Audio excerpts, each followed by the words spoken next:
Salutations à tous et à toutes. On salue nos internautes, ceux qui nous suivent sur notre chaîne YouTube. Le titre du message de ce matin, c'est Michal quand l'amour fait souffrir.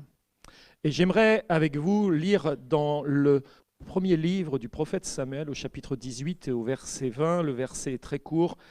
Michal, fille de Saül, aima David. On en informa Saül et la chose lui convint. C'est une nouvelle fois au cœur de la famille de David que nous nous retrouvons ce matin pour méditer sur l'histoire de Michal, la fille cadette du roi Saül, qui fut la première épouse de David. En considérant leur union, nous pouvons mieux comprendre, mais je rajoute sans l'excuser évidemment, ce qui entraîna David dans une vie de famille aussi tourmentée. David a sans doute été, il a été un très grand roi en Israël. David a été un écrivain hors pair. Il suffit de lire les psaumes de David pour se rendre compte. Mais en même temps, les psaumes de David nous parlent de comment ça, dans son cœur, ça devait remuer profondément. Quand on est dans des moments difficiles, lire les psaumes, c'est toujours une forte consolation pour notre âme. David a été l'homme selon le cœur de Dieu. Et il est celui qui a mis aussi les matériaux de côté pour le temple. Il a fait les plans avec la grâce de Dieu. Il n'a pas pu le construire, c'est Salomon qui l'a construit. David a fait des campagnes militaires juste énormes. Il a redonné une ampleur au royaume d'Israël très étonnant. Et il a totalement foiré sa vie de famille. Et c'est significatif que la Bible, et très objectif que la Bible nous mette en face de toutes ces réalités-là. Je vous partageais lors de notre dernier culte sur Tamar que c'est dans le creuset familial que se construisent les scénarios de nos pires dérives. Ainsi, en remontant à la source de la construction de la famille de David, il est possible de mieux analyser et de mieux comprendre les raisons qui entraînèrent la dislocation de sa famille et les drames qui ont été vécus par ses enfants. Donc vous avez bien compris qu'on est parti des enfants et on remonte l'histoire de David pour retourner à la source de ce qui a fait que toutes ces choses sont arrivées. Et c'était important pour moi d'aller dans ce sens-là. En fait, toute cette histoire illustre, cette histoire entre David et Michal, illustre comment certains mariages échouent et pourquoi certaines familles explosent littéralement. Et plus généralement, nous pouvons trouver dans ce récit certaines raisons concourant tristement à briser des relations amoureuses, amicales et même spirituelles. Parce que les principes qu'on va voir ensemble ce matin, eh bien, nous témoignent de réalités qui peuvent prendre place au sein des couples, mais de toutes les relations que nous pouvons avoir avec nos semblables. La vie de David commence par son mariage avec Michal. On trouve les circonstances qui entourèrent ce mariage dans le premier livre du prophète Samuel, dans le chapitre 18, du verset 17 jusqu'au verset 28. On ne va pas faire la lecture de ce long passage ce matin, mais pour résumer, le mariage de Michal et de David se construisit sur des mauvaises bases. À commencer par la haine du roi Saül envers David. C'est jamais très bon de se marier avec une femme dont le père, c'est-à-dire votre beau-père, a une profonde haine contre vous. C'est pas top, hein, vous vous rendez bien compte. Ainsi, Saül avait promis de donner sa fille aînée, Mérab, à David. Saül avait dit, celui qui mettra à mort Goliath, je lui donnerai ma fille aînée. Et puis on sait que David a vaincu Goliath. Et puis Saül n'a pas donné Mérab à David. Il a changé d'avis et il l'a donné à un autre homme. Saül avait d'autres projets pour David. Parce qu'en fait, il voulait lui tendre un piège. David avait trop de victoires, David était trop en vue. On disait, Saül a tué ses 1000, mais David a tué ses 10 000. Et il y avait une profonde jalousie dans le cœur du roi Saül. Nous savons que Saül avait été repoussé par l'Éternel parce qu'il avait donné le sacrifice et ce n'était pas sa part en tant que roi, il n'était pas sacrificateur, il n'avait pas attendu le prophète Samuel et Saül avait été destitué dans sa royauté, même s'il l'exerçait toujours. Donc, évidemment, il y avait une grosse problématique entre David et Saül. Et Saül avait une profonde jalousie et une haine. Et il fit la promesse à David de lui donner sa fille Michal, sa fille cadette, s'il parvenait à tuer 100 Philistins. Voilà, si tu arrives à tuer 100 Philistins, je te donnerai ma fille. Et dans la tête de Saül, l'offre cachait une sinistre arrière-pensée, puisque Saül espérait que David mourrait dans ce combat. Mais c'était évidemment sans compter sur la puissance de Dieu agissante en faveur de David. Qu'est-ce qui est à la base de nos relations et sur quoi se construisent-elles? La plupart du temps, nos relations viennent pratiquement s'imposer à nous. C'est vrai, à moins de s'inscrire sur des sites de rencontres, mais la plupart du temps, nos relations se font de manière fortuite. C'est le hasard de la vie, on rencontre des gens au niveau professionnel, à l'église, etc., etc.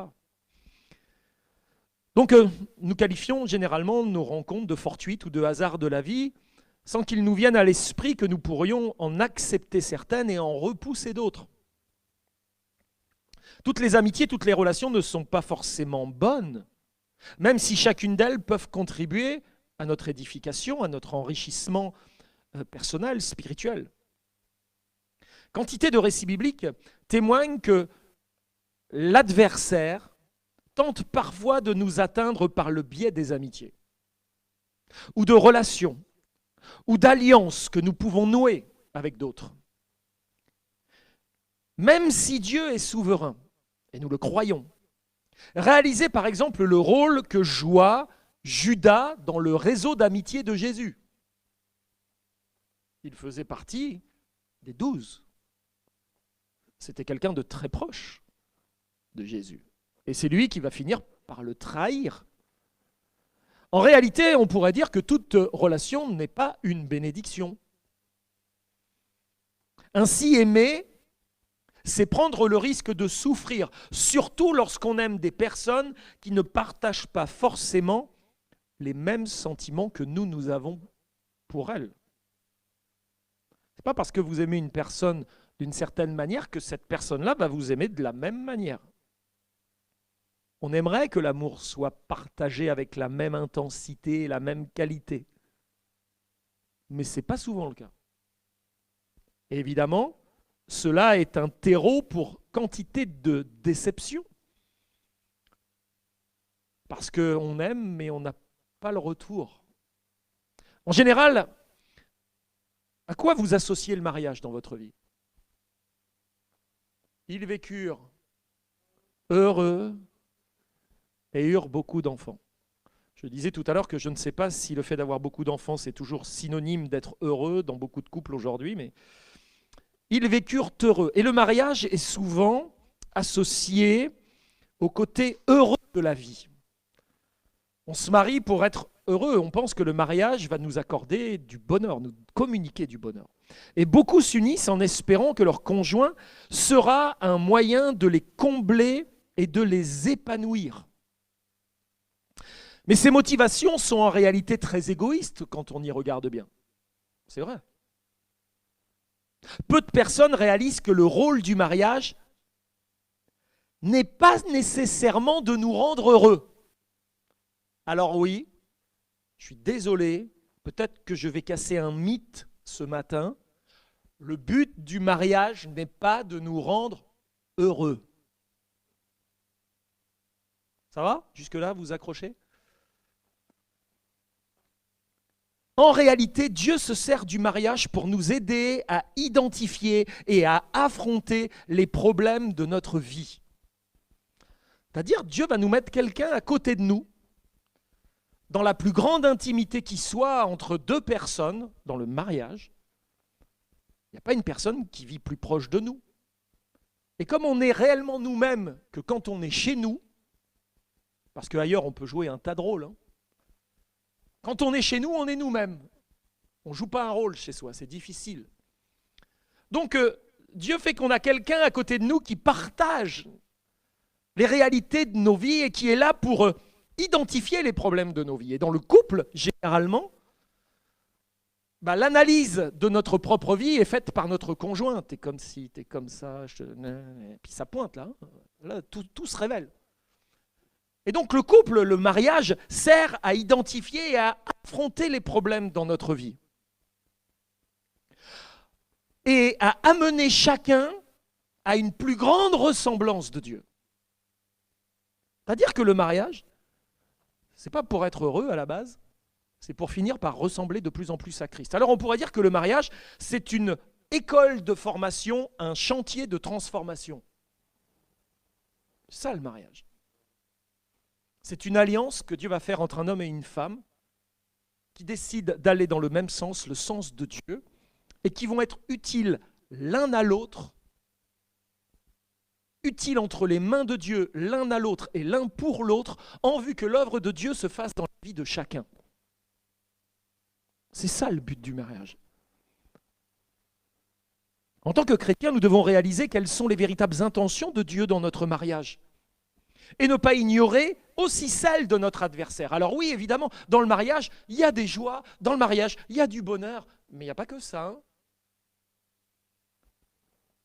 On pourrait faire du mariage une idole, parce qu'on l'a tellement idéalisé. D'ailleurs, les filles, généralement, depuis tout petites, on leur a fait idéaliser le mariage. Hein. On leur a parlé de princesse, de choses comme ça, d'un prince charmant avec un beau cheval blanc, etc. etc. Mais celles qui sont mariées depuis quelques années pourraient donner témoignage de ce qu'est la vie de couple, de parler des joies, mais aussi de parler des grandes difficultés que cela suppose, des remises en question nécessaires, des combats, des luttes. En effet, nous ne devons pas ignorer aussi que si Dieu a des objectifs au travers du couple et du mariage, on ne doit pas ignorer que Satan souhaite aussi détruire notre mariage. Lui aussi, il a des plans, des désirs. Et plus globalement, ce n'est pas que notre mariage qu'il a envie de détruire, c'est notre vie entière. Et à travers les manigances de Saül, nous percevons l'intention de notre adversaire. Saül espérait que David meure en essayant d'obtenir la dot nécessaire pour épouser Michal, sa fille. Oui, le diable aime donner, mais dans le but de reprendre, et il reprend toujours plus que ce qu'il donne. Il faut toujours faire attention quand ton adversaire te tend un cadeau. Il reprend toujours avec intérêt. Dans 1 Samuel chapitre 18, verset 21, il est dit que Saül se disait « Je la lui donnerai ». Imaginez un peu le père qui pense comme ça de sa fille. « Je la lui donnerai, ma fille, afin qu'elle soit un piège pour lui et qu'il tombe sous la main des Philistins. » Et Saül dit à David pour la seconde fois « Tu vas aujourd'hui devenir mon gendre ». Telle est l'intention de Satan. Il tentera d'utiliser nos mariages pour nous abattre et opposer l'un contre l'autre. Le mari contre la femme et vice-versa. En réalité, il agit, Satan à l'opposé de Dieu, dont la volonté consiste à nous associer et non pas à nous opposer l'un à l'autre. Et nous lisons dans toujours le livre du prophète Samuel au chapitre 18 et au verset 20 que Michal, fille de Saül, aima David. Bien sûr, nous savons que l'amour est une composante essentielle à la vie de couple. Non ? C'est important. Si on ne s'aime pas, c'est compliqué. Mais il y a amour et amour. Cet amour était-il juste un coup de cœur ? L'objet d'une attirance physique. On sait que David était un beau gars, quoi. Et puis il avait un peu la baraka, David. Il vivait des succès. Il remportait des victoires. Il était adulé. Alors bon, une princesse, elle pouvait bien matcher avec David, quoi. Elle sentait qu'il y avait du potentiel. Est-ce que c'était juste un coup de cœur, l'objet d'une attirance physique, la recherche d'un quelconque intérêt ? Ou est-il le résultat d'une évaluation correcte, éclairée par Dieu ? Cet amour est-il véritablement partagé d'ailleurs ? Les critères sur lesquels il repose sont-ils les mêmes pour chacun des deux ? Dites-moi, n'y a-t-il pas dans ce passage des Écritures une chose qui semble faire défaut? Je vous le relis. 1 Samuel 18, 20. Michal, fille de Saül, aima David. Est-ce qu'il y a un truc qui ferait défaut selon vous? Non? Ce serait bien, oui, que David aime Michal. Seulement, nous lisons que Michal aima David, mais rien ne mentionne que David aima Michal. C'est pas écrit. On ne peut pas dire ce qui n'est pas écrit. David va même dire à Saül, qui suis-je, moi, pour devenir le gendre du roi? Y avait-il un intérêt dans la tête de David d'un seul coup d'épouser une princesse, une fille de roi? Nous savons que David avait un grand besoin d'être aimé, en tout cas. Je ne sais pas si vous ressentez ce besoin d'être aimé. Chez certaines personnes, c'est plus fort que chez d'autres. Mais David, c'était un homme qui avait vraiment besoin d'être aimé. Et cela fut pour lui la cause de nombreuses souffrances. Ben oui, parce que plus on a besoin d'être aimé, plus on va entrer dans des relations d'amour, et comme l'amour fait souffrir, ben plus on va souffrir.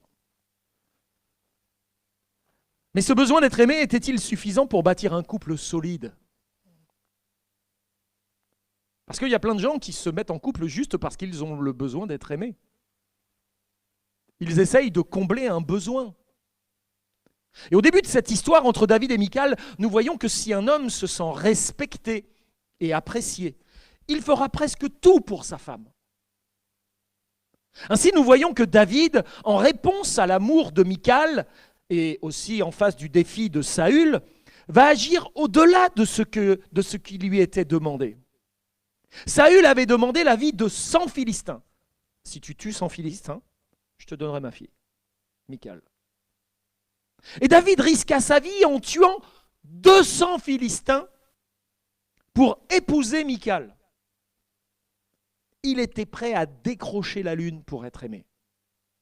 Prêt à en faire plus que ce qu'on lui demandait. C'est d'ailleurs très significatif dans la vie de ceux qui ont besoin, qui ont ce désir d'être aimés, ils en font toujours plus que ce qu'on leur en demande. Dans 1 Samuel 18, 27, il est dit, alors Saül lui donna pour femme Michal sa fille. Saül vit et comprit que l'Éternel était avec David. Saül aurait voulu qu'il se fasse tuer par les Philistins, mais il en tue 200. Et Michal, sa fille, aimait David. De l'autre côté, si une femme se sent aimée, elle s'efforcera de faire tout ce qu'elle peut pour son mari. Et pour la seconde fois, nous lisons que Michal aimait David. Jusque-là, ça va. Non? Tout a l'air de bien se passer, les amis. Mais on va arriver sur la révélation des mauvais fondements. Seulement, comme on peut s'en douter, le mariage de David avec Michal ne modifiait en rien l'attitude de Saül, et la pensée de tuer David revint hanter son esprit. C'est-à-dire que Saül, il était obnubilé par David. D'abord, la Bible dit qu'un mauvais esprit venait l'agiter. C'est-à-dire que David est marié, mais alors son beau-père veut toujours le tuer, quoi. Je ne vous raconte pas les repas de famille le dimanche. Ça devait être un peu chelou. Et Saül résolut plusieurs fois d'ailleurs de tuer David. Jusqu'au moment où il voulut le faire assassiner dans sa propre demeure. Quand Michal eut vent du complot de son père, elle va avertir David, son mari. Regardez, versets 11 et 12, Saül envoya des gens donc vers la maison de David pour le garder et le faire mourir au matin. Mais Michal, femme de David, l'en informa et lui dit, « Si tu ne te sauves pas cette nuit, demain, tu es mort. » Elle le fit descendre par la fenêtre et David s'en alla et s'enfuit. C'est ainsi qu'il échappa. Lorsque Saül envoya ses hommes pour tuer David, Michal risqua sa vie pour l'aider à s'échapper, bien qu'elle fût tout à fait consciente des dangereux accès de rage de son père. Elle fit usage de quoi? De dissimulation et de mensonge. En utilisant quoi? Une idole de la maison, c'est-à-dire un téraphim, pour faire croire que David était malade et couché dans son lit. Regardez versets 13 à 16. Ensuite, Michal prit le téraphim qu'elle plaça dans le lit, elle mit une peau de chèvre à son chevet, en fait c'est à sa tête, et elle l'enveloppa d'une couverture, elle simule que David est dans le lit, quoi. Lorsque Saül envoya des gens pour prendre David, elle dit « il est malade ». Saül les renvoya pour qu'ils le vissent, et il dit « apportez-moi-le dans son lit, afin que je le fasse mourir ». Ces gens revinrent et voici le téraphim était dans le lit et une peau de chèvre à son chevet. Et ces versets nous révèlent quelque chose, mais quelque chose de très important. Jusqu'où Michal était prête à aller par amour pour David. Nous y découvrons que les moyens employés seulement n'étaient pas ceux de Dieu. Et la présence d'un téraphim dans sa maison, d'une idole domestique, vient attester qu'elle ne vivait pas sa foi avec Dieu. Que faisait le téraphim dans la maison de Michal? C'était des idoles domestiques à qui on vouait des cultes, des choses qui étaient en abomination à l'Éternel. On ne sait pas si David était au courant de cette idole et comment il a pu supporter ça s'il était au courant. Mais en tout cas, cette idole va jouer son rôle et là, elle témoigne de la duplicité de Michal et du fait qu'elle s'adonnait à l'idolâtrie. Elle avait la foi qui n'était pas dirigée vers Dieu. Elle pratiquait l'idolâtrie. David, en revanche, puisque la Bible en témoigne, aimait son Dieu d'un amour sans partage. Et certainement que ce téraphim devait échapper à la connaissance de David. Nous sommes mis ici devant une réalité. David était marié à une femme idolâtre. Ils ne partageaient donc pas la même foi et la même vision de la vie. Pour certains, l'absence d'unité spirituelle peut paraître un obstacle mineur. Bah, c'est pas grave avec le temps. Ah, puis je suis sûr de l'amener à Dieu. Mais sur cette base, nous voyons que souvent le désaccord finit par grandir. Et le fossé par se creuser, jusqu'à même devenir infranchissable. Le bonheur ne peut se construire sur des bases incertaines, au risque de ne pouvoir résister aux tempêtes. Mais sincèrement, aucun individu sensé, il y en a eu ce matin qui ne sont pas très sensés, ne songerait à habiter dans une maison dépourvue de fondations solides. Qui aimerait habiter là? Le panorama doit être beau. Mais moi, je ne peux pas dormir là. J'ai trop peur, je ne dors pas de la nuit là. Je préfère installer ma tente de camping par là, mais là, je peux pas vivre. J'ai trop peur que ça décroche. C'est pas possible. Est-ce que vous croyez que parfois, on a ce caractère insensé de bâtir nos maisons sur des fondations pas très solides? Il est tout aussi risqué lors du choix d'un conjoint, au moment d'établir une alliance ou un choix qui engage toute la vie, de faire abstraction des convictions et des principes spirituels qui seuls sont capables de nous permettre de résister aux tensions et aux orages de la vie. Paul va dire dans 1 Corinthiens 3,11, « Personne ne peut poser un autre fondement que celui qui a été posé, savoir Jésus-Christ. » Voilà le vrai fondement. Et c'est sur ce fondement-là que doit s'édifier toute notre vie. Et il faut vérifier que celui ou celle qui vient construire avec nous, celui ou celle avec qui on va faire une alliance, repose lui aussi sur le même fondement. Quand Saül apprit que Michal l'avait trompé, il se mit à accabler sa fille de reproches. Verset 17, « Pourquoi m'as-tu trompé de la sorte et as-tu laissé partir mon ennemi qui s'est échappé ?» Michal répondit à Saül son père, « Il m'a dit, laisse-moi aller ou je te tue. » Alors là, je vous avoue, moi, que la réponse de Michal, elle m'étonne, quoi. Pourquoi a dit ça à son père, quoi? Déjà, son père, il a de la haine contre son mari, quoi. C'est avéré, là. Elle le sait, hein. Mais en plus, elle va dire un truc qui n'est pas vrai. En fait, David, il a voulu me tuer, quoi. Il a voulu partir, et si je le retenais, il me tuait. il y avait de quoi alimenter encore plus la colère de Saül.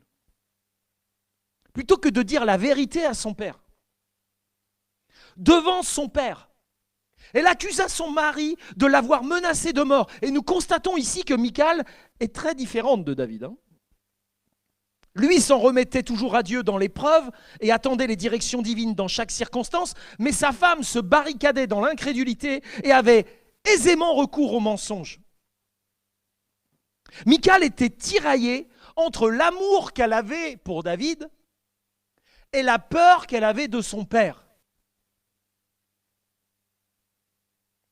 Elle ne parvenait pas à faire le choix de donner la priorité à l'un, même si cela fut aux dépens de l'autre. Et quand on se marie, vous savez à qui on devrait donner la priorité. C'est ni à son père, ni à sa mère. C'est pourquoi l'homme quittera son père et sa mère et s'attachera à sa femme. Et les deux ne deviendront qu'une seule chair. Donc, il y a la nécessité de quitter l'autorité parentale quand on se marie. Sinon, on reste chez ta mère et chez ton père, quoi. Ne te marie pas. On respecte ses parents, on les honore, mais on n'est plus sous leur autorité. Donc à partir de là, elle n'avait pas détaché les amarres. Elle vivait encore sous la peur de son père, sous l'autorité de son père. Ainsi, elle jonglait avec les sentiments des autres parce qu'elle ne savait pas ce qu'aimer voulait dire. Certes, elle aimait. Mais elle repoussait l'idée que cela puisse faire souffrir. Je suis prête à aimer, mais je ne suis pas prête à souffrir. Et l'image qu'on a de l'amour, ce n'est pas de la souffrance, c'est du bonheur. Aimer, ça donne du bonheur. Ça met des paillettes dans les yeux et on est tout chose. Mais non, mais aimer, c'est souffrir. Elle aimait, mais elle repoussait l'idée que cela puisse la faire souffrir. Son amour était donc très égoïste et très limité. Et on voit la frontière de son amour lorsque son père arrive et lui dit « Pourquoi tu m'as trompé ?» On voit qu'elle a des frontières. Entre David et Michal, l'amour véritable ne pouvait pas trouver sa place parce que chacun d'eux reposait leurs sentiments sur un fondement différent. Dans l'Épître aux Corinthiens, Paul déclare que le croyant est par nature spirituel et qu'il est opposé au non-croyant. C'est-à-dire, Paul dit, vous savez que le croyant, il est opposé au non-croyant. Tout comme la justice est opposée à l'iniquité, à l'injustice, ou la lumière est opposée aux ténèbres. C'est-à-dire que ça ne va pas ensemble.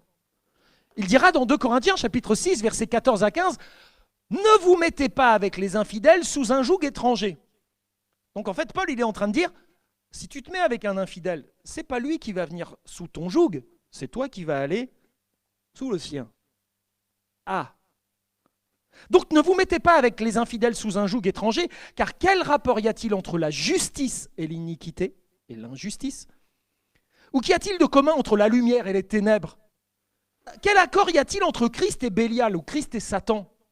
Ou quelle part le fidèle a avec l'infidèle? Pour Paul, ça ne va pas ensemble. Et certains pensent que ce n'est pas un problème, ça. De s'associer à quelqu'un qui n'a pas du tout la même vision spirituelle. Alors déjà, quand on n'a pas du tout la même vision spirituelle, c'est compliqué. Mais certains vont dire, mais il est chrétien ou elle est chrétienne. Oui, mais la réalité de ton engagement pour Christ et la réalité de l'engagement de l'autre pour Christ n'est pas le même. Et tu crois que ça ne va pas poser un problème à un moment donné? Parce que même s'il est croyant ou si elle est croyante, mais qu'elle ne partage pas le même engagement. Je dis souvent, quand on fait des formations à la vie de couple, etc., voilà, imagine que ton conjoint est appelé dans sa vie à devenir missionnaire. Bon, les filles, elles se disent missionnaire. C'est-à-dire que je pourrais me retrouver à 12 000 km de maman, de mes sœurs, de mes frères. Alors là, missionnaire. Ok. Bon, elle est chrétienne, elle est prête à se dire, ah bon, allez, c'est l'aventure, c'est le voyage. À Kaboul, il a un appel en Afghanistan, tu vois. Et là, ça vaut la peine de savoir quand même que celui ou celle avec qui on va s'associer a peut-être des choses dans sa tête là. Que lui, il a déjà, ou elle a déjà des directions dans sa vie. Et il faut savoir si la portée de l'engagement de la personne avec qui on va se lier est vraiment la même que la nôtre. Parce que sinon, ça va pas le faire. Combien d'hommes avaient un appel de Dieu et se sont retrouvés à presque sortir de l'appel qu'ils avaient parce qu'ils se sont mis avec une épouse qui ne le partageait pas du tout. On voit là toute la complexité d'un couple ou de toute association de personnes. Et tout ça peut être très ambivalent. En effet, d'un côté, on peut agir comme une équipe où les deux partenaires sont de formidables amis. Mais de l'autre, on peut parfois se comporter comme des ennemis, voire des adversaires qui essayent de se protéger l'un de l'autre tout en cherchant à satisfaire chacun ses propres besoins. Ainsi, la réaction de Michal face à son père vient jeter le doute sur les sentiments qu'elle a envers son mari. En tout cas, on voit la frontière de son amour. Quoi qu'il en soit, la fuite de David servit d'épilogue à cette union malheureuse. La distance s'installa entre David et Michal. Certains pensent que parfois, quand ça va pas bien, il faut prendre un peu chacun ses distances. Tu retournes chez ta mère, et pendant un temps, on va prendre un peu nos distances, et puis c'est pour mieux se retrouver après. Ouais. Là, on voit que la distance, ça n'a pas été forcément pour mieux se retrouver. Hein. Donc ce genre de situation, je ne suis pas sûr que c'est forcément la bonne. Il faut vraiment être conduit par Dieu. La distance s'installa entre David et Michal, et Saül, poussé par la vengeance, il va faire quoi? Il va donner sa fille en second mariage à Palti de Galim, fils de Laïch. C'est-à-dire, pendant que David il a dû fuir, Saül, il prend Michal et il la donne à un autre. Bon, il la remarie.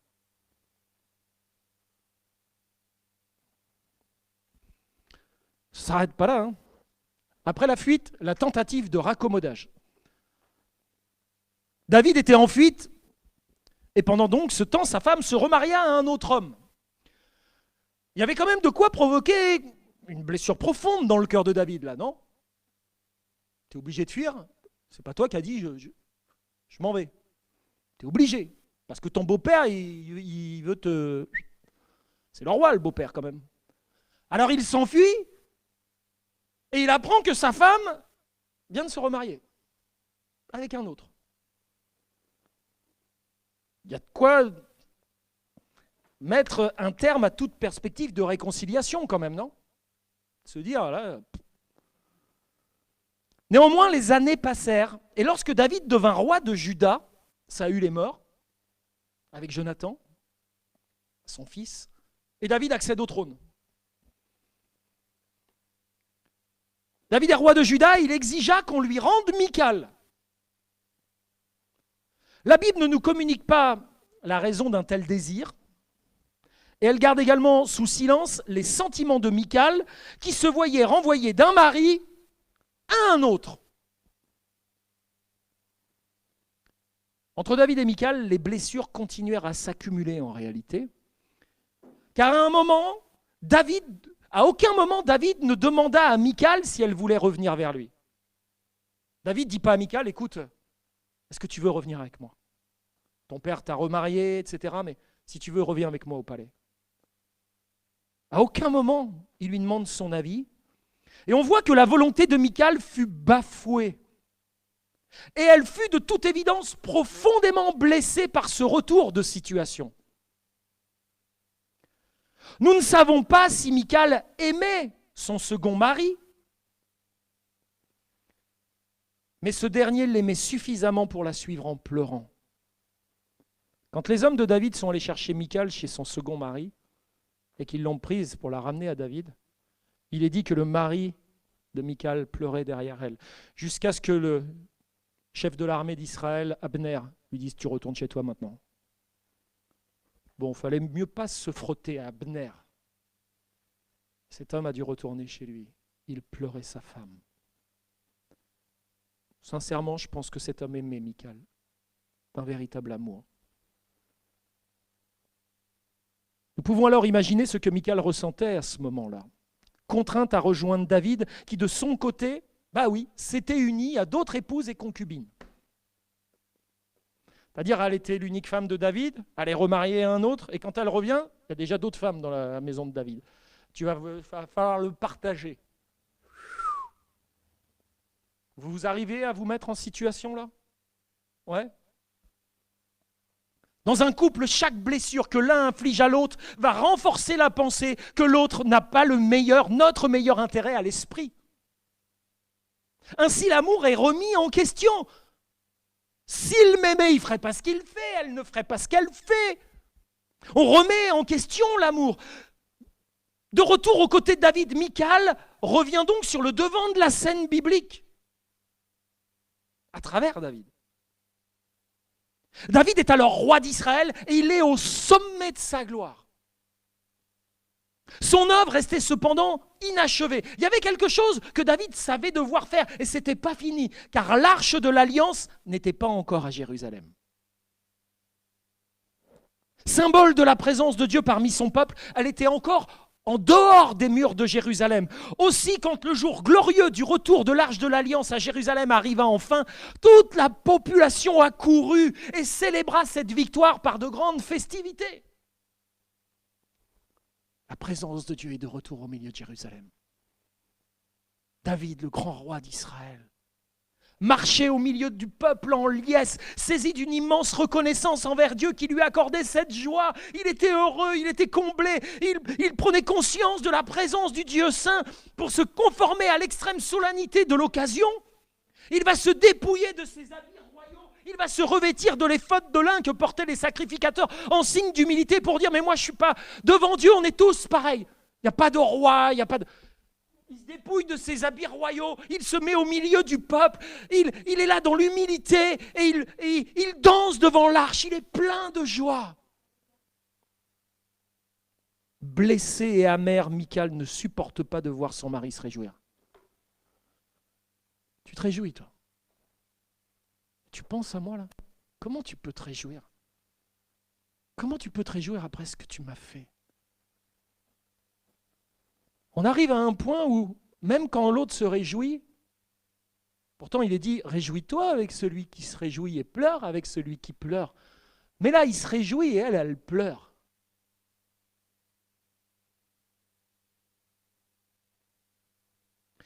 De Samuel 6,7, comme l'arche de l'Éternel entrait dans la cité de David, Michal, fille de Saül, regardait par la fenêtre. Elle n'est pas avec les autres, elle n'est pas dans la rue, elle n'est pas dans la joie.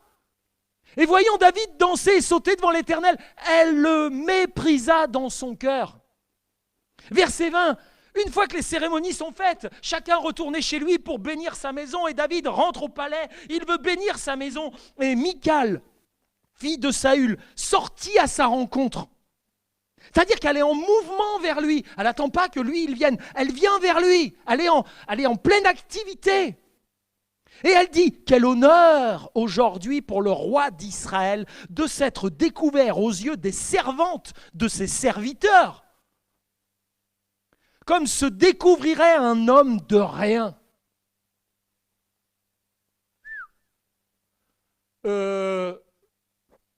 Comment vous dire, Michal, quand elle parle quoi.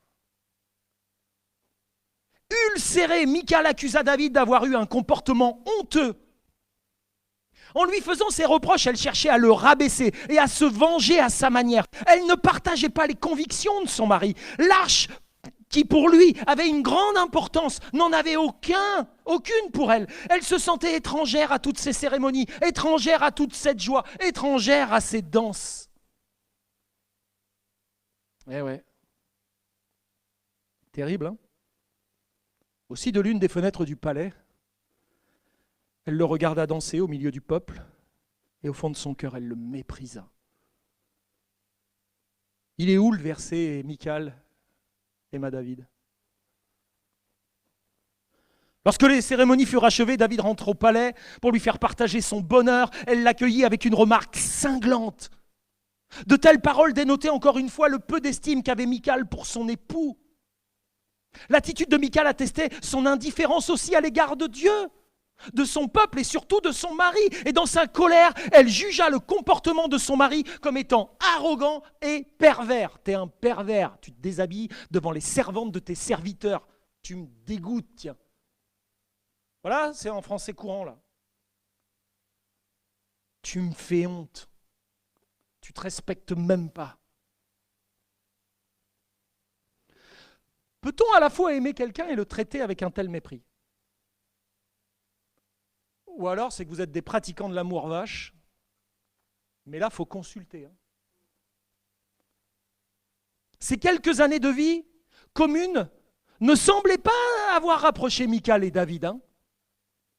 Ils vivaient comme deux étrangers. Aussi David, au lieu d'essayer de comprendre la réaction émotionnelle de Michal, David aurait dû se dire, mais qu'est-ce qui t'arrive, Michal? Je ne comprends pas là. Viens, on va se mettre dans un coin, on va parler. Je ne comprends pas pourquoi tu parles comme ça sur moi. Il y a certainement quelque chose qui t'a blessé, Michal, je ne sais pas. Mais il faut qu'on se parle, on ne peut pas rester comme ça. Au lieu d'essayer de comprendre pourquoi Michal lui parle comme ça, il va réagir avec colère en rabaissant Saül et toute sa maison. Et en rabaissant Saül et toute sa maison, il rabaisse aussi Michal, qui faisait partie de la maison de Saül. Entre Michal et David, les offenses pleuvaient. Et ce n'était pas une pluie de bénédiction. Dans 2 Samuel 6, 21-22, David répondit à Michal, « C'est devant l'Éternel et qui m'a choisi de préférence à ton père et à toute ta maison pour m'établir chef sur le peuple de l'Éternel, sur Israël. Et c'est devant l'Éternel que j'ai dansé. Je veux paraître, tu vois, écoute bien Michal, je veux paraître encore plus vil que cela pour m'abaisser à mes propres yeux. Néanmoins, je serai en honneur auprès des servantes dont tu parles. Voilà, tu me cherches. Ben, je vais faire pire encore, tu vois. Et puis elles vont être très honorées de ce que je vais faire. Ah, tu me pousses. Ben vas-y, continue à me pousser. L'échec de l'union entre David et Michal fut retentissante dans chacune de leurs vies. Nous ne savons pas ce qu'il advint de Michal après ce grave accident. Cet épisode mit sans aucun doute un terme à leur vie conjugale. Et Michal acheva ses jours dans la solitude. Regardez ce qu'il est dit. 2 Samuel 6, 23. Michal, fille de Saül, n'eut point d'enfant jusqu'au jour de sa mort. La Bible précise qu'elle n'eut pas d'enfant jusqu'au jour de sa mort pour que nous réalisions que l'attitude de Michal entraîna évidemment la désapprobation de Dieu sur sa vie. Parce qu'à cette époque, être stérile était considéré par les femmes juives comme une forme de malédiction. Pourquoi? Parce que la stérilité les détachait de la bénédiction en rapport de la promesse de l'alliance faite à Abraham, d'une grande postérité. Et donc celle qui ne donnait pas naissance n'était pas dans la bénédiction d'Abraham. Et on la disait qu'elle était maudite. Et quand il est signalé que Michal n'a pas d'enfant, on voit la désapprobation de Dieu qui est mise en témoignage sur sa vie. Méditer sur l'échec de l'union entre David et Michal peut nous apprendre quelques leçons utiles. Aujourd'hui, comme au temps du roi David, l'absence d'unité spirituelle, surtout dans un couple, peut, par la force des circonstances adverses, conduire au même dénouement que Michal et David. Non mais moi je prie de mon côté, pasteur. Et avec elle, ah mais non mais elle a pris de son côté. On n'est pas tout à fait sur le même fondement tous les deux. Puis chez nous, ça ne se fait pas. Mais quoi chez nous? Depuis quand la tradition de chez soi à avoir dans notre famille chrétienne, dans notre couple recomposé avec Dieu, ou composé avec Dieu plutôt? La suite de la vie de David vient tristement témoigner de tous les dégâts causés par de tels comportements. Nous pouvons ainsi constater que les erreurs et les mauvais choix accomplis par des pères et des mères rejaillissent fatalement sur la vie de leurs enfants. Retournez écouter la prédication sur Tamar, Amnon et Absalom et les dégâts qui se sont passés à la suite de tout ça. De toute évidence, lorsque l'amour est absent d'un mariage, il en résulte des frustrations. Il n'y a plus d'amour, donc il y a des frustrations. Et environ 10 ans plus tard, de son toit, David vit Bathsheba prendre un bain. Il désire accoucher avec elle, et Bathsheba tomba enceinte. Et afin de dissimuler cet adultère, David fit tuer un de ses plus grands généraux, parmi les 37, Uri, le Héthien. Et il épousa ensuite Bathsheba. Mais ils perdirent cet enfant qui va naître de l'adultère. Et vous connaissez toute la suite catastrophique que ces choses entraînèrent dans la famille de David. Et à travers l'histoire de Michal, nous voyons que lorsque l'amertume n'est pas traitée, elle continue son œuvre jusqu'à la destruction de la relation. L'amertume met sur la défensive, elle rend critique, elle ronge l'amour et elle finit par le ruiner. Malheureusement, dans notre société, plus de la moitié des mariages, et à La Ciotat on bat des records, on est à 70%. Sinon, c'est 50% dans notre société moderne des mariages qui se terminent par le divorce. Les couples qui semblent à l'origine très amoureux, ah oui, le jour du mariage, on se dit, ah, ça match. Ouais, mais après. Mettre fin à leur relation dans une profonde douleur et amertume. On apprend même plus tard qu'il va y avoir une période de sécheresse en Israël qui va durer 3 ans. David est roi, il consulte l'Éternel et il dit, mais Seigneur, d'où ça vient? Et Dieu dit, c'est à cause de la maison de Saül, cette maison sanguinaire. Alors David va voir les Gabaonites, parce que Saül avait un peu maltraité les Gabaonites, et il dit aux Gabaonites, voilà, je me rappelle de l'épisode que vous avez eu avec Saül, et j'aimerais laver cet affront qui vous avait été fait. Qu'est-ce qu'on pourrait faire pour vous? Donnez-nous des gens de la maison de Saül. Et vous savez ce que va faire David? Il va prendre les 2 demi-frères de Michal, enfants de Saül. Il va prendre les fils de Mérab, 5, et il va donner ces 7 personnes, c'est-à-dire les 2 demi-frères de Michal et ses 5 neveux, il va les donner aux Gabaonites qui vont les pendre. Vous comprenez que la relation entre David et Michal, là, il fait tuer sa famille. Il fait tuer sa famille. Alors moi, tout ce que j'aimerais vous dire, c'est appliquer les bons remèdes aux bons mots, quoi. Cependant, alors que nous passons en revue les échecs du mariage de David et de Michal, nous pouvons voir que de simples choses auraient pu changer la situation pourtant. La base même de toute relation solide est un engagement à considérer les meilleurs intérêts de l'autre. C'est-à-dire qu'en tant que mari ou en tant que femme, je dois considérer les meilleurs intérêts de mon mari ou de ma femme. Pas les miens, les siens. La base même de toute relation solide est un engagement à considérer les meilleurs intérêts de l'autre, même lorsque cela exige des sacrifices de notre part. Je me souviens quand je me suis marié, il y avait une femme chrétienne qui chantait, et ce chant, il vient toujours dans ma tête. « Ne cherche pas seulement ton bonheur, mais le sien aussi. » Et je me suis marié, moi, avec ce chant dans la tête. Ne cherche pas seulement ton bonheur, mais cherche le sien. Ainsi, l'amour doit intégrer la notion de souffrance et d'engagement inconditionnel. Si la première blessure entre David et Michal fut celle infligée par Michal lors de son remariage, la blessure provoquée par David lorsqu'il utilisa son pouvoir politique pour récupérer Michal fut tout aussi terrible. Et il est vrai que David en avait parfaitement le droit, surtout à cette époque de l'histoire où les femmes, on ne leur demandait pas trop leur avis. Mais nous pouvons nous demander quand même si David agissait vraiment dans le meilleur intérêt de Michal. S'était-il posé la question? Certainement que lui, il voyait, après tout, elle m'appartient. C'est à moi, cette femme. Ah, je vais la reprendre. C'est moi le roi. S'était-il dit qu'en faisant ça, il n'allait pas transgresser les frontières du cœur de Michal et la blesser une nouvelle fois? Avoir à l'esprit le meilleur intérêt de l'autre est essentiel pour que l'autre se sente aimé. Ainsi, chacun de nous devrait se questionner sur ses propres motivations, au cœur de toutes les relations qui l'unissent aux autres. Je ne me marie pas pour qu'il y ait quelqu'un qui me donne de la lumière à moi, qui me donne de la valeur.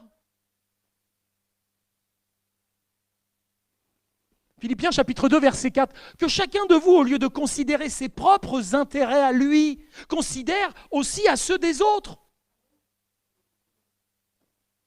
Et au sein de relations de plus en plus égocentrées, égoïstes, chacun conclut généralement qu'il doit maintenant faire plus attention à lui-même. Ah bah oui. Et il n'hésite plus à critiquer l'autre avec la liste des reproches qu'il a en stock. Et certains ont un sacré stock de reproches dans leur liste. Quand vous faites des entretiens de couple alors que ça ne va pas trop bien, ça ne met pas longtemps à sortir la liste. Mais avec Dieu, les problèmes devraient être résolus avec des solutions où tout le monde devrait être gagnant. Malheureusement, la plupart des relations dysfonctionnelles marchent sur le modèle de David et de Michal, c'est-à-dire en résolvant les problèmes avec des solutions gagnant-perdant. Malheureusement, la plupart des relations sont sous ce modèle. Par conséquent, la personne qui perd devient amère ou s'attend à gagner la prochaine fois. Cette fois-là, j'ai perdu, mais la prochaine fois, c'est moi qui vais gagner. Et je vais bien préparer la chose. Souvent, le gagnant, c'est celui qui crie le plus fort ou qui a le moins à perdre. C'est très injuste, non? Et évidemment qu'il y a du sentiment d'injustice, surtout chez le perdant. Tandis que le gagnant parade. Bombe le torse, moi qui ai gagné. La seule manière de trouver un terrain d'accord mutuel, c'est-à-dire gagnant-gagnant, se fait lorsque les deux parties partagent la même relation à Dieu et cherchent ensemble la volonté de Dieu. Et c'est aussi de cette manière que toutes les violations et toutes les blessures sont traitées efficacement. Nombreux sont ceux qui ne veulent pas parler de ces choses, parce qu'essayer de le faire, ça se termine généralement mal. Ah mais de toute façon, quand on se parle avec mon mari ou avec ma femme, ça se termine toujours mal, alors on ne se parle plus. Ah ouais, d'accord. Ah, vous en êtes arrivé là, quoi. Ouais, on ne se parle plus. On entasse. On entasse. S'ils ne se parlent pas, la colère enfouie finit par entraîner une amertume destructrice de la relation. Il est donc important de ne pas demeurer dans une superficialité relationnelle. Il faut aller creuser, quoi. Il faut déterrer, les amis. Et lorsque Michal a attaqué David, parce qu'il avait dansé devant le Seigneur sans sa tunique de roi, c'était sa façon à elle d'exprimer sa douleur émotionnelle. Malheureusement, la plupart des hommes réagissent comme David. Bon là, les frères, c'est votre tour là. Si David avait pris en compte la douleur de Michal, il s'était dit, mais pourquoi tu réagis comme ça, Michal? Pourquoi tu penses mal de moi? Qu'est-ce qui te pousse à agir comme ça? Je vois que là, tu dis des choses et c'est dur ce que tu dis. Hein. Mais je pense que tu es mal, quoi. Et explique-moi, je veux comprendre. Mais la plupart des hommes, quand les femmes essayent de faire comprendre qu'elles vont pas bien, là, qu'il y a un truc qui va pas, là, elles expriment leur douleur émotionnelle, une petite phrase cinglante, un petit regard bien noir, là. Ou la soupe qui est pas bonne, là, ouais. Le mari, lui, je pense qu'elle est dans sa mauvaise période. Je vais aller voir mes potes, hein, je reviendrai demain hein, ou ce soir. Hein. L'ours, quoi. Voire même, pire, il téléphone à sa belle-mère, vous ne pourriez pas parler à votre fille, franchement, là, c'est un peu n'importe quoi ce qu'elle me fait. Au secours. Au secours. Un ours. Un ours. S'il avait pris en compte la douleur de sa femme, cela aurait pu être l'occasion de comprendre et de demander pardon pour les blessures faites dans le passé. Pardonne-moi, Michal. J'ai dépassé les frontières. Je suis allé trop loin avec toi. Puis elle aurait certainement dit, bah moi aussi, David. Ok, mettons-nous devant Dieu, Michal. On a besoin de son pardon, de sa grâce. On ne peut pas continuer à se déchirer comme ça, Michal. Pour notre famille, ce n'est pas possible. Pour le royaume d'Israël, on n'est pas des modèles pour le peuple, Michal. Ce qu'on est en train de faire, c'est honteux. Pardonne-moi, j'ai outrepassé mes droits sur toi. Je n'ai pas tenu compte de ton avis. Chacun de nous, on a des frontières, vous savez. Est-ce que vous connaissez mes frontières, moi, en tant que pasteur? Si un jour vous les dépassez, certains l'ont fait, ils ont vite vu ce qui se passe. Pourquoi? Parce que ces frontières-là viennent porter atteinte à mon intégrité. Et celui qui porte atteinte à mon intégrité va s'en rendre compte. Et à chaque fois qu'on porte atteinte à votre intégrité, vous allez être sur la défensive, et c'est normal, parce que vous êtes mis à mal. Mais est-ce que le mari connaît bien les frontières de sa femme? Est-ce que la femme connaît bien les frontières du mari? Est-ce que le père connaît les frontières de ses enfants? Quand la Bible dit « Père, n'héritez pas vos enfants », ça veut dire quoi? Ça veut dire que les pères, parfois, dépassent les frontières et vont jusqu'à l'irritation de leurs propres enfants avec l'autorité. Mais ils vont au contraire de ce que Dieu veut. Et parfois, entre le mari et la femme, ils dépassent les frontières. Ils pensent qu'il n'y a pas de frontière entre un mari et une femme, mais c'est faux. Chacun est créature de Dieu et on doit faire attention dans la relation à l'autre, de ne pas altérer l'image de Dieu dans la vie de la personne, en dépassant les frontières. Et je ne parle pas que de violence physique. Parfois c'est dans les mots, parfois c'est dans l'indifférence. Chacun dans sa passion. Ou alors il y en a un qui a une passion, puis l'autre il est sur le canapé, il attend qu'il ait fini. On va s'étonner après que ça se distende les liens là. Et ça se finit terriblement. Comme David, la plupart des hommes ne perçoivent pas les messages que leurs femmes envoient de manière émotionnelle. Dans le radar, ils ne voient rien là. De même, la plupart des femmes comme Michal parviennent difficilement à comprendre les hommes qui, eux, réagissent de façon beaucoup plus pragmatique et rationnelle. Mais qu'est-ce que t'as là? Qu'est-ce qui se passe là? T'es bien comme ta mère, hein? Ah bah, pour être pragmatique, il a été pragmatique, hein? Et évidemment, ça manque de subtilité, hein? Ça manque d'amour aussi. Alors j'aimerais conclure avec vous, parce que la Bible nous donne des conseils. Dans 1 Pierre 3,1, je voudrais m'adresser à présent aux femmes. Bon, c'est les femmes là. Je sais que ça peut grincer un peu de ce qui va être dit, mais c'est pas grave. Je voudrais à présent m'adresser aux femmes mariées. Que chacune d'entre vous soit de même soumise à son mari, c'est-à-dire mettez-vous sous la protection de votre mari et sous son autorité. Pas une autorité pour vous maltraiter, mais une autorité pour vous protéger. Pour que ceux d'entre eux qui refusent de croire à la parole, t'imagines, c'est-à-dire ce seraient les pires des maris, soient gagnés à la fois sans parole par le témoignage silencieux, hein, de votre vie quotidienne, rien qu'en voyant votre conduite pure et réservée, inspirée par le respect pour Dieu. Ok. Les frères, vous êtes prêts? C'est à vous. Quant à vous, Marie, essayez de comprendre vos femmes. Faites un effort quand même. Essayez de les comprendre. Ah mais c'est trop compliqué une femme, hein, frère.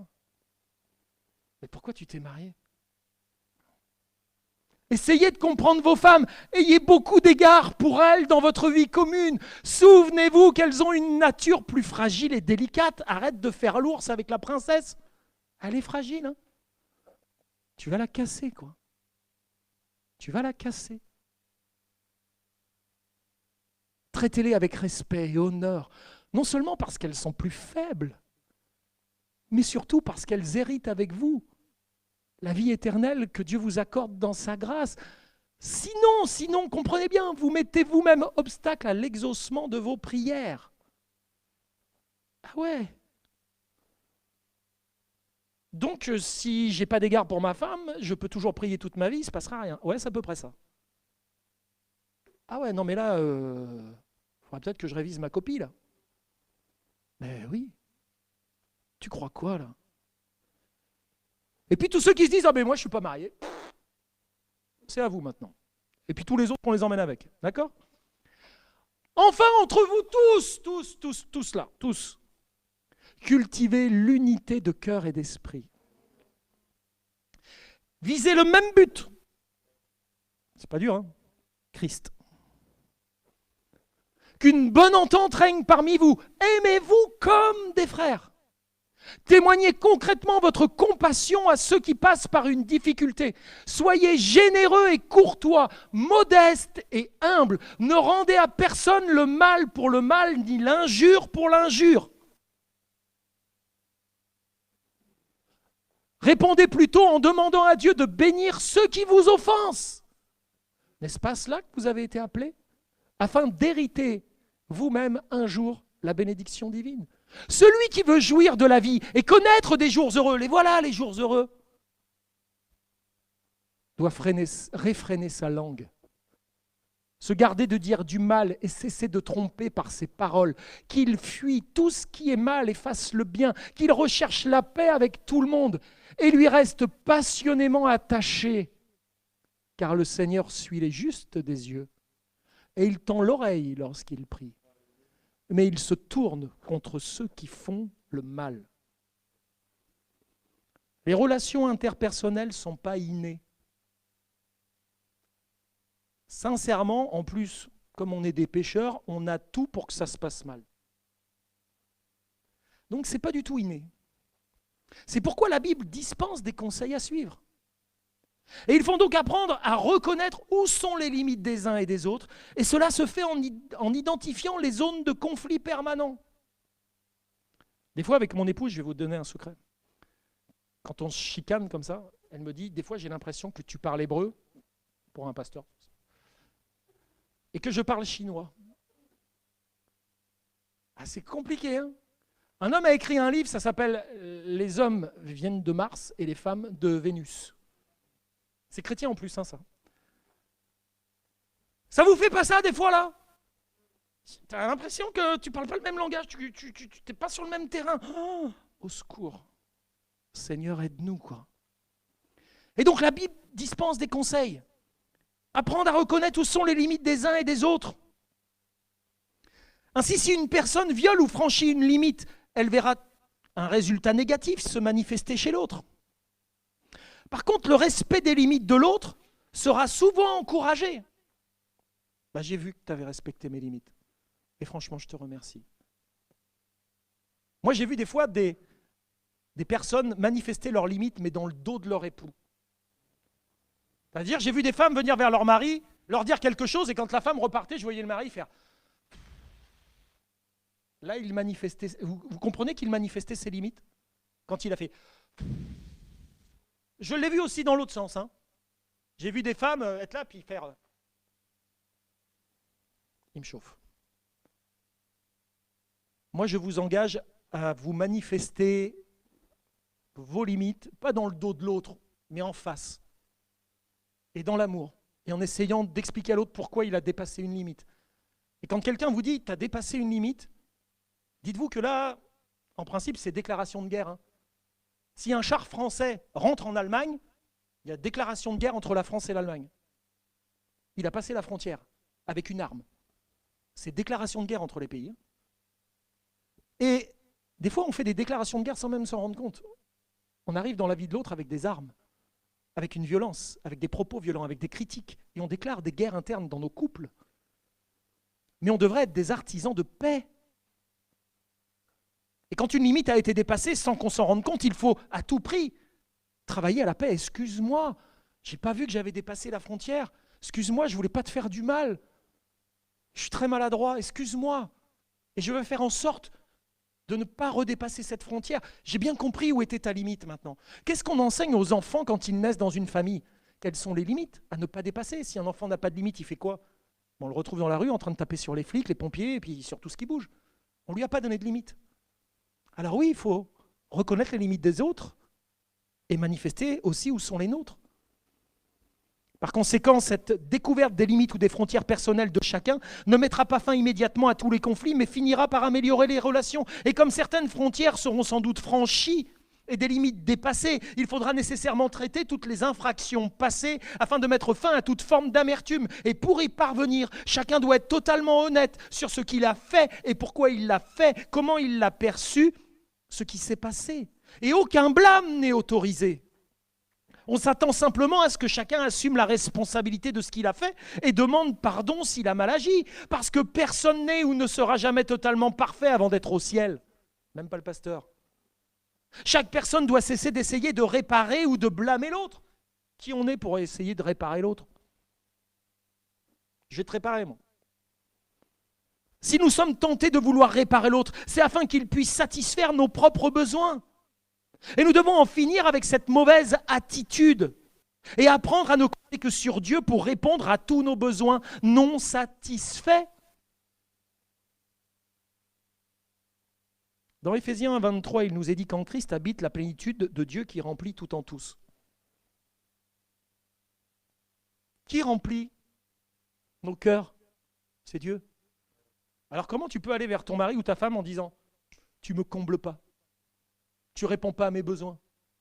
Ben, tu es juste en train de dire que ta relation à Dieu, elle n'est pas bonne. Hein, parce que Dieu comble tous tes besoins. Et ce que tu as dans la relation à l'autre, c'est juste du plus. Ça ne devrait jamais être. Tu ne devrais jamais mettre sur l'autre de dire « tu ne combles pas ma vie, tu ne réponds pas à mes besoins ». Non, c'est Dieu qui répond à mes besoins. Et parfois, il utilise mon mari, parfois, il utilise ma femme, parfois, il va utiliser mon pasteur, parfois, il va utiliser des frères et des sœurs, parfois, il va utiliser mon patron, parfois, il va utiliser mes employés. Il a plein de moyens, Dieu, de venir combler mes besoins. Oui, il peut se servir des autres, mais c'est lui qui comble. Nous devons donc assumer de manière proactive la responsabilité de nos propres actions et ne pas excuser notre comportement en nous basant sur ce que quelqu'un d'autre a fait. Ma femme, elle a fait ça, mon mari, il a fait ça, donc ça me donne raison de faire ça. Chacun de nous se tiendra devant Dieu pour ce qu'il a fait. Ainsi, ce que notre compagnon ou notre compagne a fait ou n'a pas fait ne sera jamais une excuse devant Dieu. Et il est important de réaliser l'impact de nos décisions et toutes leurs conséquences. D'ailleurs, avant de prendre une décision, on devrait réfléchir aux conséquences de nos décisions. Si David, avec Michal, avait réfléchi aux conséquences qui allait pu découler de tout cela, s'il avait vu ce qui allait se passer entre Tamar, Amnon et Absalom, je pense que David, il aurait fait en sorte que ça s'arrange. Il a mal évalué. Et trop souvent, on évalue mal. Parce qu'on ne se tient pas devant Dieu. Personne ne devrait jamais imposer son opinion à un autre adulte. Personne. Parce que là, c'est violer les frontières de l'autre, quand on impose son opinion. Il est toujours possible d'essayer de convaincre l'autre, de parler avec lui, de lui expliquer, et d'essayer d'avoir son assentiment. Essayer de trouver un consensus avec chacun. Quand il y a un mari et une femme, on cherche le consensus. On s'explique. Et quand il y a les enfants, on fait un culte de famille. Et s'ils ont un certain âge, on leur demande qu'est-ce qu'ils pensent de la décision que les parents sont en train de prendre. Alors évidemment, à un moment donné, il va falloir trancher. Il faut leur permettre de s'exprimer. Qu'ils expliquent où sont leurs frontières à eux, pour qu'ils ne se sentent pas maltraités à travers une décision prise par les parents. Après, les parents vont devoir expliquer pourquoi c'est la bonne décision, et que si on emmène les enfants dans cette décision-là, c'est pour le mieux de chacun. Mais imposer aux autres ne sera jamais une voie de paix. Dans Romains 12, 18, et je termine là-dessus, Paul dira autant que possible, et dans la mesure où cela dépend de vous, vivez en paix avec tous. Vivez en paix avec tous. Et à plus forte raison, avec celui, avec celle qui partagent votre vie, avec ceux qui sont là dans votre maison. Tous ceux qui ont déjà eu un couple qui a explosé, tous ceux qui connaissent les tracas de la famille. Certains se disent « Ah, si j'avais pu avoir ça avant, entendre ça avant ». Tous ceux-là sont là pour témoigner aux plus jeunes. Ne faites pas ces erreurs-là. Écoutez ce qu'on vous dit, et bien plus que d'écouter, mettez en pratique. C'est trop de souffrance. Trop de souffrance. Aujourd'hui, les jeunes voient la souffrance et ils osent même plus s'engager. Le résultat des échecs de leurs aînés fait que les jeunes aujourd'hui ont une seule peur, c'est de s'engager. C'est le résultat de tout le mauvais témoignage de la génération de 68, et là je pointe, de ceux qui pensaient que on enlève tous les carcans, on laisse tout tomber, plus de Dieu, voilà, on aime tout le monde, on se trompe, on fait tout. Wow. Regardez aujourd'hui les jeunes, là, c'est catastrophe dans leur vie. Catastrophe. Alors à un moment donné, il faut un peu faire l'analyse de soi, l'analyse de ses circonstances, et l'analyse aussi des décisions que nous avons prises et de l'impact que ça a eu. Et moi, je dirais, papa, renseigne-toi un petit peu comment il va ton fils. Maman, va voir un petit peu ta fille et pose-lui des questions sur qu'est-ce qu'elle pense de la vie de couple. Peut-être que ta fille, elle va te dire, mais moi, jamais je me marierai, maman. Et pourquoi, ma fille? Parce que j'ai pas envie de vivre ce que tu vis. Ah ouais, donc là, il y a du boulot, là.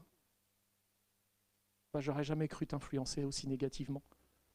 Bah ouais, mais bon. Il va falloir un peu raccrocher les wagons, là, et redonner de la légitimité à tout ça, parce qu'on est en train de casser notre jeunesse. On est en train de leur retirer leur avenir. Ils pensent que le bonheur, c'est vivre chacun chez soi aujourd'hui. Et on se retrouve juste pour du friend sexy, là. On est amitié sexuelle, mais ça ne va pas plus loin. On consomme, mais après on vit chacun chez soi. C'est terrible, terrible. Ce que nous rencontrons en tant que pasteurs, c'est terrible. Quand on parle à la jeunesse, c'est terrible. Donc je vous en supplie. Et vous qui êtes jeunes, vous ne découragez pas parce que vous voyez qu'une génération peut-être avant n'a pas fait ce qu'il fallait. Vous pouvez vivre les choses autrement avec Dieu dans votre vie. Si vous mettez Dieu au cœur de votre couple, Et si vous appliquez les principes de la Bible, alors oui, vous connaîtrez des joies énormes et intenses dans le mariage, parce qu'il n'y a pas plus beau que cette association d'êtres humains qui vont dans un même but. Si Dieu a créé le mariage et cette unité entre un homme et une femme, ce n'est pas pour que ça devienne des malédictions, mais c'est parce que c'était à la base une vraie bénédiction de Dieu pour la vie de chacun. Amen. On va bénir le Seigneur ensemble. Père Céleste, nous voulons bénir ton nom et te louer, te rendre grâce. Oui, encore une fois, avec la vie de David, avec sa famille, avec ses épouses, avec ses enfants, nous voyons combien le couple peut devenir un lieu d'immense souffrance, de détresse. Seigneur, où chacun inflige des blessures à l'autre. Ce lieu qui devrait être un lieu où les grâces de Dieu soient déversées, devient un lieu où se manifestent les pires instincts. J'ose même pas penser combien de maris rentrent chez eux le soir la boule au ventre et préféreraient presque rester au travail. Combien de femmes sont dans l'appréhension du retour du mari, voire même peut-être des enfants, parce qu'elles n'arrivent plus à gérer cette situation. Combien sont en train de survivre? Ils ne vivent plus, ils survivent. Ils colmatent, ils raccommodent comme ils peuvent. Seigneur, je ne te demande pas quelque chose de neuf, mais je te demande une restauration dans les vies, dans les couples, dans les âmes, dans les cœurs. Permets aux couples de se retrouver, de mettre à plat les choses, de parler avec la retenue qu'il convient, et pas dans la volonté de blesser l'autre, mais au contraire, de rechercher son intérêt, de se rendre compte que oui, des frontières ont été franchies, oui, des limites ont été dépassées, oui, des paroles ont été données pour faire mal. Et peut-être que certaines sont encore actives dans le cœur de l'autre et ont drainé de l'amertume. Père, je te prie, ramène ta paix dans les cœurs, dans les couples, dans les foyers, entre les parents et les enfants. Viens, Seigneur, refermer toutes ces blessures. Seigneur, restaure l'amour. Tu es le Dieu d'amour. Restaure l'amour qui a été altéré. Je ne te demande même pas l'amour du départ, de cet amour, coup de cœur, coup de foudre. Je te demande l'amour qui vient du ciel, qui unit le Père, le Fils et l'Esprit Saint. Cet amour inconditionnel et sacrificiel. Cet amour qui donne tout et qui recherche l'intérêt de l'autre. Cet amour qui maintient les équilibres dans la plus grande perfection qui soit, où chacun est comblé dans ce que l'autre est pour lui. Seigneur, je te prie pour ça. Et pour moi, ce n'est pas un idéal, c'est une réalité. Lorsqu'en toi, on se confie pleinement, lorsque sur toi, on se repose, et lorsque l'on laisse ta parole être le fondement sur lequel on édifie notre foyer, notre maison et notre vie. Alors Père, s'il te plaît, fais-le dans le nom de Jésus, pour ta seule gloire. Amen.